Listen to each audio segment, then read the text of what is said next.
জানো তো লাজু, আমি এই বনলতাকে বিয়ে করার ডিসিশনটা নিয়ে খুব ভুল করে ফেলেছি। এমনটাই বলছে অনুভব লাজুকে। পুরোটা জানতে ভিডিওতে লাইক দিয়ে চ্যানেলটা সাবস্ক্রাইব করে দেখতে থাকুন।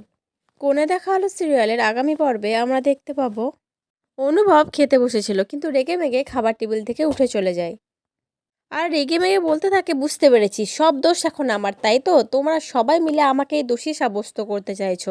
আসলে আমার সবচেয়ে বড় ভুল হয়েছে কি বলো তো, এই বিয়েটাতে রাজি হওয়া। সব কিছু ভেবে চিনতে বুঝে সুঝে তারপরে আমার বিয়েতে রাজি হওয়া উচিত ছিল। তারপরে পাশে দাঁড়িয়ে থাকে লাজু। লাজুর কাছে গিয়ে অনুভব বলতে থাকে, এই যে লাজু শোনো, আমি তোমার কাছে অনেক ভুল করেছি, অনেক অন্যায় করেছি, তোমার কাছে আমি হাত জোড় করে ক্ষমা চাইছি, তুমি প্লিজ কিছু মনে করো না। তখন লাজু অবাক হয়ে অনুভবের দিকে তাকিয়ে থাকে। আর ডাইনিং টেবিলে যারা যারা বসেছিল, মানে অনুভবের বাড়ির সবাই অবাক হয়ে অনুভবের দিকে তাকিয়ে থাকে যে অনুভব কি বলছে এইসব। আর লাজুও তো মাথা মুন্ডু কিচ্ছু বুঝতে পারে না, অনুভবের দিকে অবাক হয়ে তাকিয়ে থাকে। কারণ অনুভব তার কাছে ক্ষমা চাইছে, এটা তো জাস্ট ভাবার বাইরে, তাই না?